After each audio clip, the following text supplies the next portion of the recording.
ગુરુવારે હનુમાન જયંતિ અંગે હરણી ભીડભંજન મંદિરના મહંત હર્ષદગીરી ગોસ્વામીએ હનુમાન જયંતિનું મહત્વ અંગેની સમજ આપી હતી. શાસ્ત્રના મત પ્રમાણે હનુમાનજીના પ્રાગટ્યના બે કારણો બતાવ્યા છે. એક ચૈત્રી પૂર્ણિમા અને બીજું કાળી ચૌદસ. કાળી ચૌદસ અને ચૈત્રી પૂર્ણિમા અલગ અલગ રીતે પ્રાગટ્ય દિન તરીકે બતાવ્યા છે. વધુ પડતા લોકો ચૈત્રી પૂર્ણિમાને માને છે. શાસ્ત્રમાં બતાવ્યું છે કે જબ જબ હોય ધર્મ કી હાનિ બઢહુ અસુર અધમ અભિમાની. જ્યારે જ્યારે ધર્મની હાનિ થતી હોય અને અસુરો જ્યારે વધુ ઉત્પાત મચાવતા હોય ત્યારે ત્યારે ભગવાન જન્મ લે છે.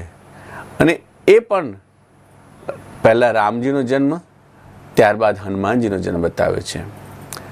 રામ માટે પણ એમ બતાવ્યું છે કે રામ જન્મ કે હેતુ અનેકા. રામના જન્મના પણ અનેક કારણો બતાવ્યા છે. રામનો જન્મ ચૈત્ર માસની નવમીના દિવસે થયો છે. ચૈત્રી એ મધુમાસ બતાવ્યો છે અને નવમી એ પૂર્ણતા બતાવી છે. તિથિમાં પૂર્ણ તિથિ 9 બતાવે છે કે જેનો સરવાળો બધી રીતે પૂર્ણ અંકમાં આવે છે. એમ કહેવામાં આવે કે પ્રભુ શ્રી રામજી પરિપૂર્ણ છે અને પૂર્ણાંક અંકની સાથે જોડાયેલા છે. એટલું જ નહીં પણ હનુમાનજી મહારાજના માટે પણ ચૈત્રી પૂર્ણિમા બતાવી છે. ચૈત્રીને મધુમાસ પણ કીધો છે અને પૂર્ણિમા પણ તિથિઓમાં પૂર્ણિમા એ પૂર્ણતાનું પ્રમાણ બતાવ્યું છે. બીજનો ચંદ્ર કે પંચમીનો ચંદ્ર કે એકાદશીનો ચંદ્ર નથી, પરંતુ અહીંયા આગળ પૂર્ણિમાનો ચંદ્ર છે. પૂર્ણિમાનો ચંદ્ર એ પરિપૂર્વકતા છે, પૂર્ણતા બતાવે છે. હનુમાનજીની અંદર જ્ઞાન, વૈરાગ્ય, બુદ્ધિ, બલ અને વિવેક ભરપૂર છે.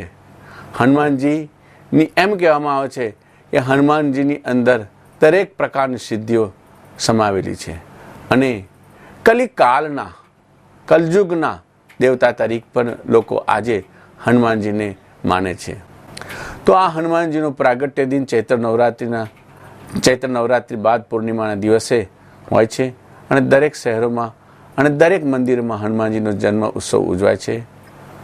હનુમાનજીના જન્મ આમ બતાવ્યું છે કે સવારના 6:30 વાગે સૂર્ય ઉદય થાય તે વખતે હનુમાનજી સૂર્યનારાયણને ગરવા ગયા હતા અને સૂર્યનારાયણને આરૂઢ કરી તે સમયે શાસ્ત્રે જન્મનો બતાવ્યો છે. એટલે દરેક મંદિરની અંદર હનુમાનજીના જન્મની આરતી સવારે 6:30 વાગે થશે. ત્યારબાદ જે લઘુરુદ્ર છે, પાદુકા પૂજન છે વગેરેનું આરતી 12 વાગે થશે. અને દરેક મંદિરોમાં અને દરેક સ્થળો પર હનુમાન યાગ, મારુતિ યાગ, હનુમંત હોમ હવન વગેરેના કાર્યક્રમો હનુમાન જયંતિના દિવસે રાખવામાં આવેલા હોય છે.